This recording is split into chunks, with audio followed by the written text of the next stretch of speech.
आज सभी को जय हिंद। और अपने साथ है कुलदीप, जो कि आज 16 अक्टूबर है और एसएससी जीडी का फिजिकल क्वालिफाई करने के बाद तुरंत अपने पास आया।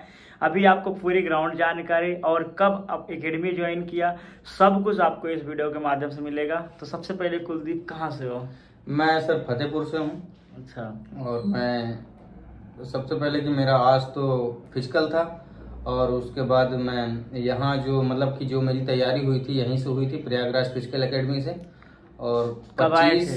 लगभग वही 25 सितंबर को मैं आया था यहाँ। आज कितनी तारीख है? आज है 16 अक्टूबर। आज 16 अक्टूबर है। और कहाँ पे फिजिकल था तुम्हारा? फिजिकल था आईटीबीपी प्रयागराज में। प्रयागराज। जब आए थे तुम्हारी 5 किलोमीटर की टाइमिंग कितनी थी? जब आया था तो मेरी वही 5 किलोमीटर की टाइमिंग वही 27 या 28 मिनट आती थी, 28। और लास्ट टाइम हमारे ग्राउंड में कितनी टाइम? लास्ट टाइम वहाँ तो मुझे ये लगता था कि जो यहाँ का वर्क होता था वो वहाँ की अपेक्षा बहुत ज्यादा हार्ड था, क्योंकि वहाँ जब उस ग्राउंड में जब आईटीबीपी में रनिंग किया तो वहाँ मुझको महसूस नहीं हुआ कि मतलब कि यहाँ के वर्क से वहाँ के वर्क से कुछ अंतर है बाकी, और मुझको वहाँ हल्का ही महसूस हुआ यहाँ के अपेक्षा। कितनी तुम्हारी टाइमिंग थी लास्ट? मेरी टाइमिंग यहाँ की मतलब कि यहाँ की लास्ट टाइमिंग थी मेरी लगभग 22 और वहाँ की लास्ट टाइमिंग थी मेरी 21-23।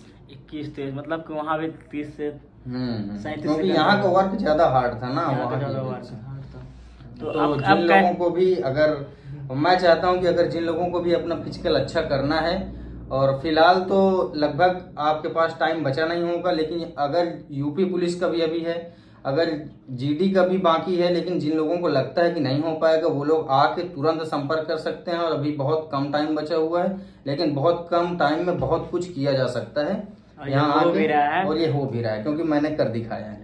क्योंकि कुलदीप ने ही किया है अभी। और ग्राउंड की मतलब कि आज जैसे कि आईटीबीपी में 833 मीटर ट्रैक था, और उस ट्रैक के दौरान तुम्हें क्या हार्ड लगा? वहाँ क्या हार्ड वर्ड कुछ नहीं था, लेकिन बस थोड़ा सा ये महसूस हुआ कि कहीं ज्यादा चढ़ान थी, कहीं ज्यादा ढलान थी, तो बस उसी में मैनेज हो जा रहा था। चढ़ान में थोड़ा ज्यादा टाइम लग रहा था और ढलान में बस उसी में मतलब कोई दिक्कत नहीं। मतलब जो एकदम प्रयागराज फिजिकल, हाँ बस ये है कि अगर आपको फिजिकल क्वालिफाई करना है तो आप कहीं रिस्क न ले, सीधा आए प्रयागराज फिजिकल एकेडमी और सीधा गारंटी के साथ आप पास होके जाएंगे। 100% गारंटी। 100%। और अभी सबसे पहले सुबह तुम्हारा क्या हुआ गेट पे? सुबह मतलब कि वहाँ गए सारे, सबसे पहले कि डॉक्यूमेंट्स वगैरह चेक हुए। डॉक्यूमेंट्स में क्या? डॉक्यूमेंट्स में था आपका वही एडमिट कार्ड था, मतलब कि निवास था, डोमिसाइल और सेंट्रल वाला था। उसके बाद हाई स्कूल इंटर की मार्कशीट थी। उसके बाद फिर दोबारा क्या हुआ? दोबारा में वहां से जाने के बाद सबसे पहले हम लोगों का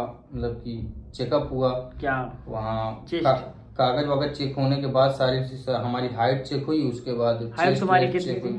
मेरी हाइट थी 171.4। अच्छा। और चेस्ट कितना था? चेस्ट मेरा था 82 से 94 था, लेकिन वो जो चेक कर रहा था वो 94 की जगह वो खुद से बोला कि 94 नहीं, तेरा 92 लिखूंगा। अच्छा ठीक है। और उसके बाद बहुत सारे ऐसे लड़के हैं जो पूछते हैं कि सर क्या चेस्ट में बाहर कर रहे हैं क्या किसी को? नहीं, चेस्ट में मुझे नहीं लगा कि किसी को बाहर किए हैं। मैक्सिमम लड़के मैंने देखा है कि चेस्ट में, अभी तक मुझे वहां नहीं मिला कोई बाहर हुआ, लेकिन अगर कोई हुआ हो तो वो मुझे नहीं पता। और बहुत सारे लड़के ऐसे हैं जो बोलते हैं कि मेरी 70 सेंटीमीटर हाइट है, क्या मुझे बाहर कर देंगे क्या?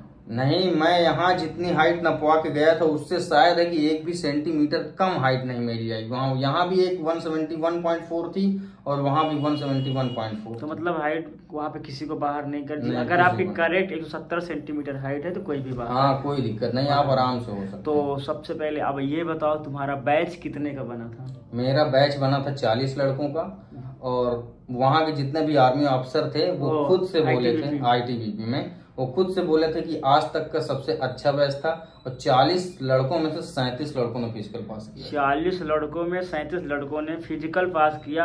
अब शुरू में जो रेशियो था, अगर 50 लड़कों का बैच बन रहा था तो जाके कहीं 15 से 16 लड़के पास हो रहे हैं।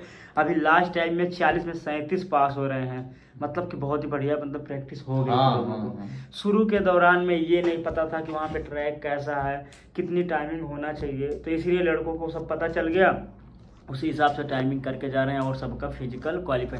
अच्छा, जैसे बहुत सारे लड़के जिनकी 25 मिनट टाइमिंग है, 26 मिनट टाइम, क्या वो जाए उनका फिजिकल क्वालिफाई हो सकता है? क्वालिफाई बिल्कुल हो सकता है, लेकिन ये है कि थोड़ा सा मतलब कि वहाँ का फोर्स ज्यादा रहता है, मतलब कि ज्यादा प्रेशर रहता है, तो इस वजह से अपने हिसाब से वहाँ हैंडल किया जा सकता है अगर चाहें तो। और बाकी अगर आपके पास टाइम वाइम की कोई इशू है तो वो खैर मुझे इतनी जानकारी नहीं, लेकिन आप कर सकते हैं अगर चाहें तो। और अभी भी एक कमेंट आया था, लड़के पूछ रहे थे क्या वहाँ के रहने की व्यवस्था है क्या? मतलब कहाँ? वहाँ आर्मी कैंट में? हाँ वही ITBP कैंप के पास। कैंट में वहाँ रहने और खाने की व्यवस्थाएं तो हैं, लेकिन आप पैसा लगता है और वहाँ जा सकते हैं, वहाँ पैसे देके आप रुक भी सकते हैं और खाना भी आप खा सकते हैं। तो जो भाई दूर से आना चाहता है और रह सकता है। अब मेन पॉइंट आया है, आज मेडिकल में क्या क्या हुआ? आज मेडिकल में सबसे पहले हम लोगों का मतलब कि यहाँ से जब सारी चीजें हो गई, डॉक्यूमेंट वेरिफिकेशन हो गया, तो उसके बाद सबसे पहले हमको लाया गया हॉस्पिटल में। हॉस्पिटल में लाने के बाद सबसे पहले हम लोगों का ब्लड चेक हुआ और फिर यूरिन चेक हुआ, उसके बाद एक्सरे हुआ और फिर एक्सरे के बाद सीधा हम लोगों को लागू। तो अभी कल प्रॉपर तरीके से मेडिकल होगा, फिर रिपोर्ट आएगी तो फाइनल बताया जाएगा। कल मेरा मेडिकल है। कल मेडिकल है। तो बहुत सारे भाई हैं जो कि फिजिकल की तैयारी करना चाहते हैं। अपने पास 19 लड़के ने GD का फिजिकल देने गए, जिसमें से 17 लड़कों ने फिजिकल क्वालिफाई कर लिया है। और दूसरी बात ये है, 14 तारीख से CPSI का फिजिकल चल रहा है, जिसमें से अपने 11 लड़के गए और 11 लड़कों ने फिजिकल क्वालिफाई कर लिया है। मैंने प्रूफ के साथ फोटो लगा दिया हूँ। अब बारी है यूपी पुलिस की। अगर यूपी पुलिस की फिजिकल की तैयारी करना चाहते हो, गर्ल्स हो या बॉयज हो, मतलब किसी भी डिफेंस की तैयारी करना चाहते हो, तो एक बार प्रयागराज फिजिकल एकेडमी आके और अपना जो भी सपना है वो अपना सपना साकार करिए। और आपको मैं ज़्यादा कुछ बताने की ज़रूरत नहीं है, और मैंने बहुत बढ़िया मेहनत करवाता हूँ। आइए आप मेहनत करिए और अपना सिलेक्शन लीजिए। और कुलदीप का कल भगवान से कृपा है कि मेडिकल फिट हो जाए और फाइनल मेडिकल का इंतज़ार है, और इंतज़ार क्या, फाइनल सिलेक्शन होना चाहिए। जय।